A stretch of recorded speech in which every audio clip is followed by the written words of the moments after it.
qu'il y a encore 50 ans après l'indépendance, un certain nombre de décalages, de perceptions différentes et de discours de part et d'autre tenus par les autorités qui font problème et qui empêchent des relations apaisées, normalisées, qui dépassent ce que l'on peut appeler un contentieux historique.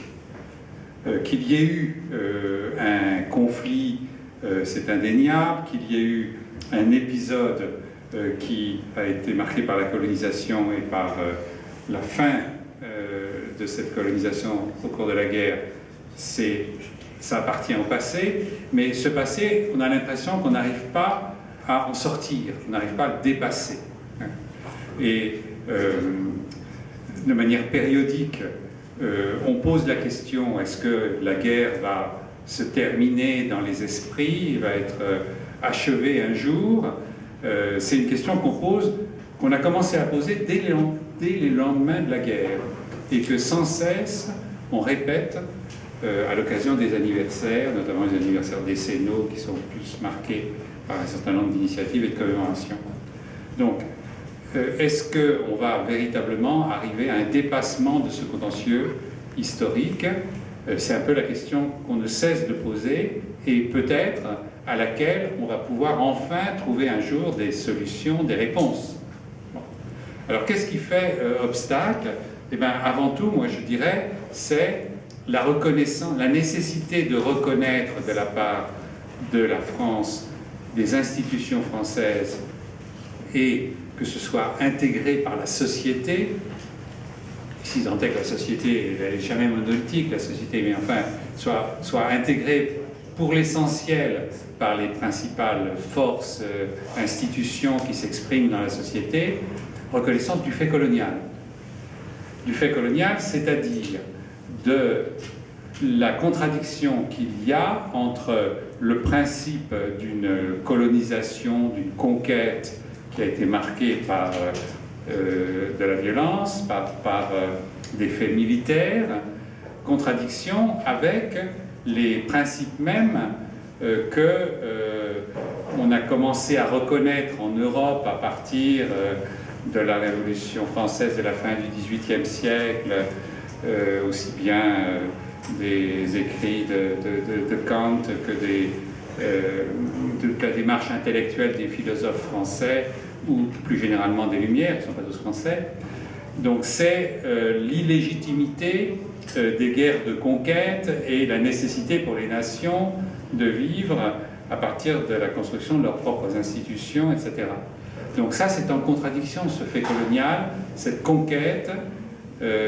C'est très paradoxal que ce soit dans un 19e siècle qui reconnaît le droit des nationalités, y compris 1830. L'année 1830 a été marquée par à la fois une forte revendication en Pologne autour de l'affirmation et de la reconnaissance de la nation polonaise. C'est là aussi où l'indépendance de la Belgique s'est affirmée.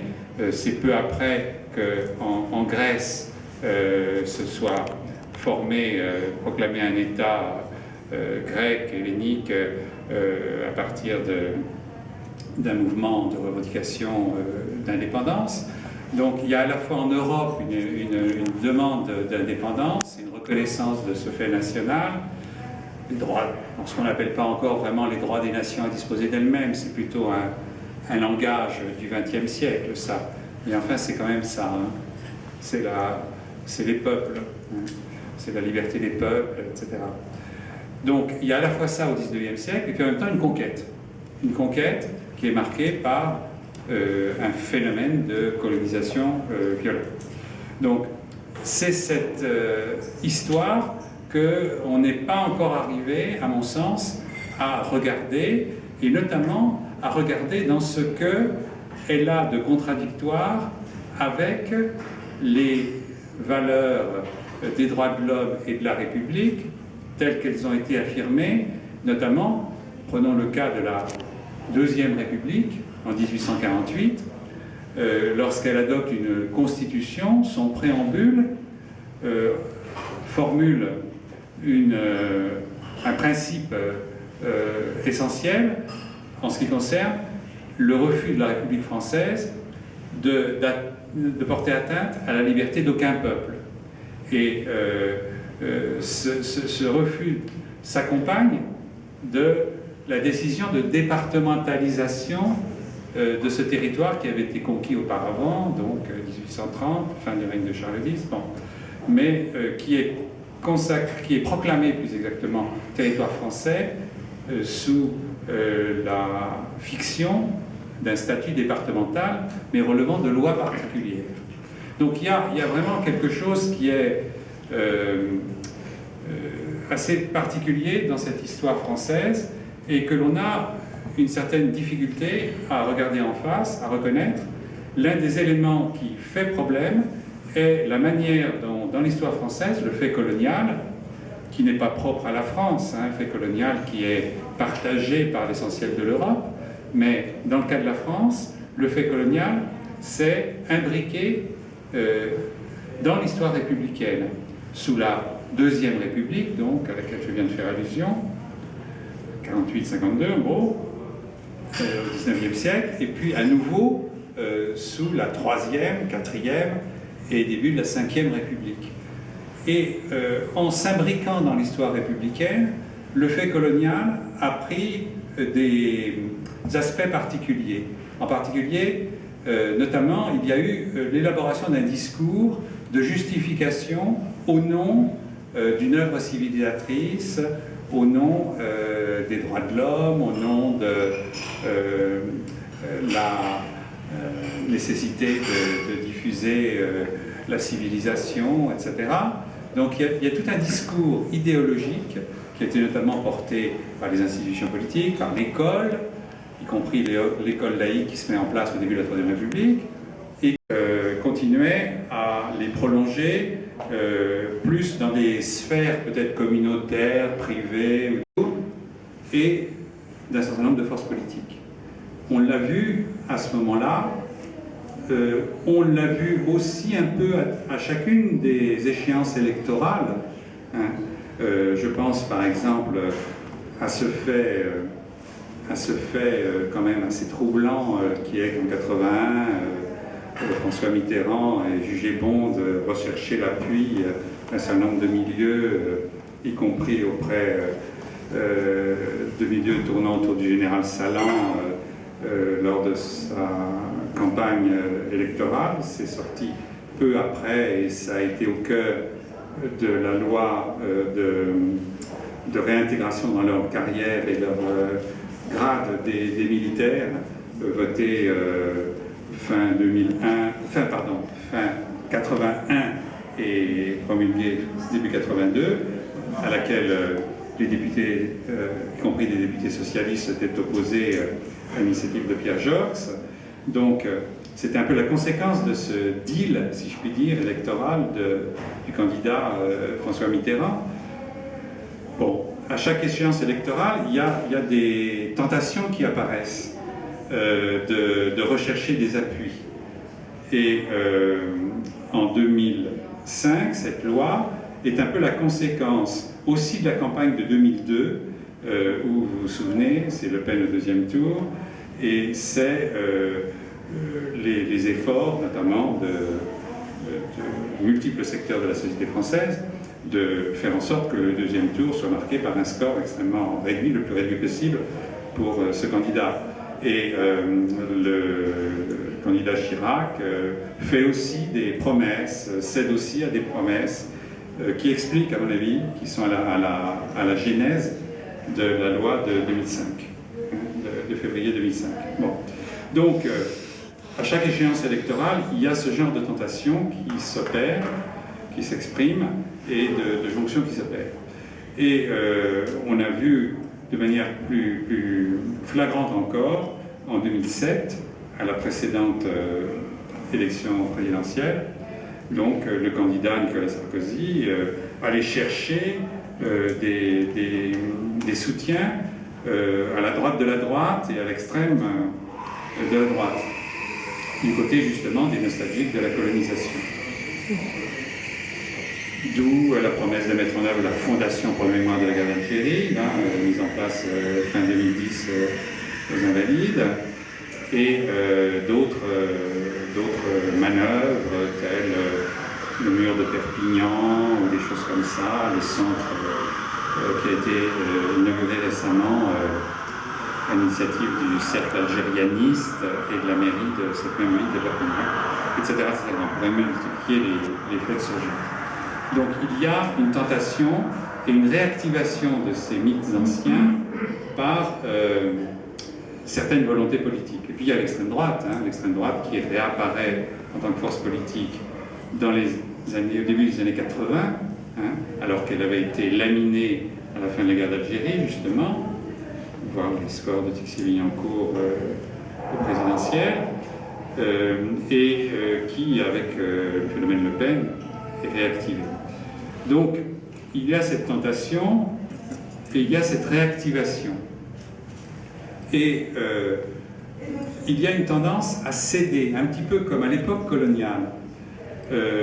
La République, sous la 3e et la 4e, et jusqu'à la 5e, et jusqu'au général de Gaulle, à partir de 59-60 et surtout 61, a toujours cédé devant les lobbies qui faisaient obstacle à ce que les principes mêmes qui devraient présider à son action soient mis en œuvre. Dans la société européenne, et l'une des données de la colonisation d'Algérie, c'est qu'il y a eu une colonisation, vous le savez tous, qui jouait un rôle important et qui est une des données particulières de cette histoire. Et au sein de cette communauté européenne, les forces qui ont prévalu ont fait obstacle aux tentatives d'application des principes qui pourtant semblaient découler des valeurs que la métropole reconnaissait de plus en plus et mettait en œuvre par bien des côtés, même avec des retards. On sait tous que le suffrage universel, ça n'a pas tout de suite été le suffrage féminin, etc. Bon, donc il y a des lenteurs et des reculs et des contradictions dans la mise en œuvre, mais quand même, c'était mis en œuvre. Et dans l'espace colonial, c'était pas mis en œuvre, en gros, et lorsque certaines politiques ont souhaité, on peut remonter au Second Empire, où il y a eu un débat sur le statut de ce territoire. On parlait tout à l'heure avec Michel Levallois du centenaire d'Ismaïl Urbain. Sous le Second Empire, eh bien, il y a eu débat sur le statut de ce territoire, sur la place que devait jouer la colonisation de peuplement dans la gestion de ce territoire, etc. Bon. Ça n'a jamais été, finalement, dans ces conflits-là, la métropole, et pour ce qui est de l'histoire républicaine, la République, les institutions républicaines, qui ont fait prévaloir leur point de vue. Les tentatives au lendemain de la Première Guerre mondiale, les tentatives au moment du Front populaire, ce qu'on appelait le plan Blum-Violette, qui consistait à accorder la citoyenneté à davantage d'Algériens, ce qu'on appelait les musulmans ou les indigènes à l'époque. Toutes ces tentatives ont échoué parce qu'il y a eu blocage. Et c'est finalement toujours le lobby colonial, si je puis dire, qui a fait promouvoir son point de vue et obtenu que les autorités, y compris métropolitaines, renoncent à un certain nombre de réformes ou de mesures qui auraient peut-être fait évoluer l'histoire différemment. Probablement aurait-elle abouti néanmoins à l'indépendance, inscrite dans la logique, mais l'histoire aurait peut-être pu évoluer de manière différente. Donc, c'est toujours ces lobbies qui ont prévalu. Et un petit peu comme à l'époque, les choses se passent dans les années 2000 de la même façon autour des questions des enjeux mémoriels, les enjeux de reconnaissance, où ce sont ces lobbies qui, jusqu'à présent, ont obtenu les relais nécessaires pour faire blocage. Et en cela, je dirais que c'est une histoire différente que cette histoire française et franco-algérienne de ce qui s'est passé dans le cas de l'Empire britannique. Parce que dans le cas de l'Empire britannique, et notamment dans le cas d'un territoire qui est à l'opposé de l'Algérie, au sud de l'Afrique, et où là aussi il y a eu une colonisation de peuplement, ce sont deux territoires qui ont dans l'histoire coloniale des points communs, je dirais, des points communs, parce qu'il y a eu une immigration européenne, aussi bien en Algérie qu'en Afrique australe, une immigration européenne, et contrairement à l'Australie ou la Nouvelle-Zélande, ou même l'Amérique, on peut dire, cette immigration européenne n'a pas anéanti et submergé, si je puis dire, la population autochtone. Mais dans le cas britannique, lorsqu'il a été constaté que prévalait au sein de l'immigration européenne, d'origine européenne, des tendances au refus de l'application d'un certain nombre de principes d'égalité entre les hommes, eh bien, la métropole a dit, bon ben, écoutez, dans ce cas-là, pas avec nous, pas en notre nom. Hein. Et il y a eu rupture entre le Royaume-Uni et la République sud-africaine. Il y a eu rupture, et le Royaume-Uni a suivi le Commonwealth dans le boycott de l'apartheid d'Afrique du Sud. Bon. Donc il y a une histoire différente de ce point de vue-là. Les autorités métropolitaines ont préféré céder que d'endosser cette demande particulière émanant de la communauté européenne immigrée et immigrée installée. En France, ça c'est février 1956, lors de la constitution du gouvernement Guy Mollet, ce qu'on appelait la journée des tomates. Donc le président du Conseil, Guy Mollet, fort de la victoire du Front républicain aux élections précédentes, nomme le général Catroux, qui était justement quelqu'un qui était peut-être susceptible d'appliquer un certain nombre de principes et de faire prévaloir ceci. Et qu'est-ce qui se passe? Manifestation sur le forum d'Alger, des fameuses tomates, et le président du Conseil cède et nomme quelqu'un qui a la faveur des, justement, des milieux en question, qui manifestaient contre lui.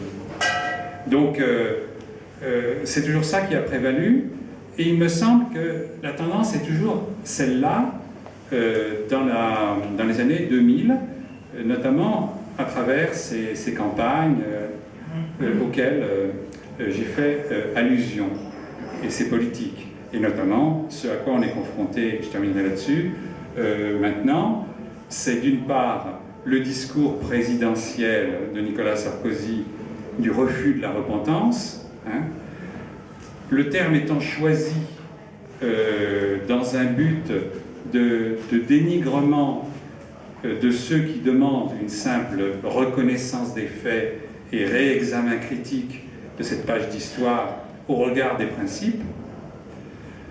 On choisit de recourir à cette notion pour discréditer cette démarche nécessaire, parce que personne ou quasiment personne en France, parmi les historiens ou parmi les milieux qui demandent cette reconnaissance, ne revendique le concept de repentance, mais c'est néanmoins celui-là qui est mis en avant comme un épouvantail, comme un repoussoir par Nicolas Sarkozy. Et donc, il y a eu ce refus de la repentance, il y a eu, j'ai fait allusion à la fondation mise en œuvre qui fait fiasco, hein, la fondation qui fait fiasco parce qu'aucun historien n'a voulu s'y compromettre. Et puis, il y a tout dernièrement, et je terminerai là-dessus, autour de ce cinquantenaire qui s'annonce, là, qui s'ouvre, de l'indépendance algérienne, il y a les réactions hostiles à certaines initiatives qui sont exprimées dans certains milieux. Il y a eu l'affaire de Nice, alors je rappelle les choses très brièvement. Le 11 février dernier, à Nice, un collectif d'associations a voulu... merci Pierre. Ça peut être utile.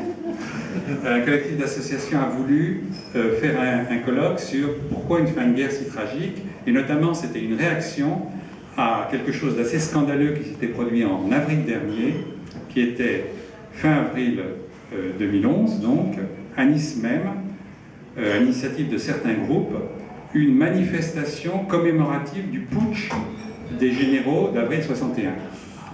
Et un certain nombre d'associations locales, particulièrement implantées dans la région, où d'ailleurs le Front National fait ses meilleurs scores, a voulu donc commémorer comme un grand fait de résistance et d'honneur le putsch des généraux. Donc il y avait eu à l'époque une réaction improvisée, si je puis dire, de la Ligue des droits de l'homme et d'autres associations, des syndicats et autres, qui soutenaient celle-ci. Et à ce moment-là était née l'idée de, à l'approche du cinquantenaire de l'indépendance, organiser quelque chose, une réflexion sur, en gros, le rôle néfaste et grave de l'OAS et des milieux extrémistes de la colonisation par rapport à la manière dont les choses se sont enchaînées au moment de l'indépendance. C'était ça l'objectif. Et donc il y a eu une journée qui a été organisée au mois de février dernier, et le maire de Nice, M. Estrosi, a jugé bon de vouloir interdire cette rencontre parce que ça contredisait, ça ne coïncidait pas avec ce qu'il voulait faire lui-même. Et ce qu'il voulait faire lui-même, et ce qu'il va faire d'ailleurs, c'est caresser dans le sens du poil une mémoire tronquée, une mémoire reconstruite, faisant l'éloge justement de ces extrémistes de la colonisation qui ont finalement compromis le sort des Pieds Noirs eux-mêmes, qui ont vraiment provoqué une série de drames au moment de l'indépendance. Et on doit parler, y compris de faits dramatiques comme les massacres d'Européens dans la région d'Oran en juillet 62, notamment le 5 juillet. On doit en parler, et des collègues historiens algériens d'ailleurs ont travaillé sur le sujet, mais il faut aussi mettre en relation ces massacres avec ce qui s'est passé auparavant, avec le rôle de l'OAS, et en particulier le rôle de l'OAS à Oran, qui était même plus radical encore que l'OAS d'Alger et d'autres régions, puisqu'il y a eu, j'ai vu dans la presse d'aujourd'hui que Jacques Suzini avait publié un ouvrage d'entretien avec un journaliste, Le Genre, mais il avait été à l'initiative à l'époque d'accord, il s'était rendu compte que finalement la partie était perdue pour l'OAS, quoi. Et en simple bon sens, il avait dit, bon ben, il faut arrêter le massacre réciproque, et il avait pris contact avec l'exécutif provisoire, notamment Chawki Mostefai, qui représentait le FLN et le GPRA au sein de cet exécutif provisoire. Bon. Et il avait entrepris ces accords, mais ces accords étaient désavoués par l'OAS d'Oran, qui était extrémiste et qui disait Suzini est un traître, etc. Voilà. Donc c'était des jusqu'au-boutistes encore plus jusqu'au bout que les pires de l'OAS. Et donc ces massacres d'Européens, il faut les mettre en relation avec l'OAS. Alors je reviens à cette initiative niçoise. Elle avait été critiquée par le maire de manière assez scandaleuse. Il y a quand même, dans un square de Nice, encore aujourd'hui, un monument qui comporte le nom de Roger de Gueldre, chef des commandos Delta de l'OAS, et devant lequel, justement, l'année dernière, ils ont fait leur rassemblement. Donc il y a vraiment quelque chose de malsain dans ce secteur. C'est un exemple de résistance à la nécessaire reconnaissance. Le dernier épisode de ce genre de résistance, ce qui est plus grave, c'est que là, ça vient du pouvoir gouvernemental, puisque à Nîmes, il doit se produire 10 et 11 mars. Un colloque soutenu par le Conseil général du Gard autour de l'histoire de la Fédération de France du FLN.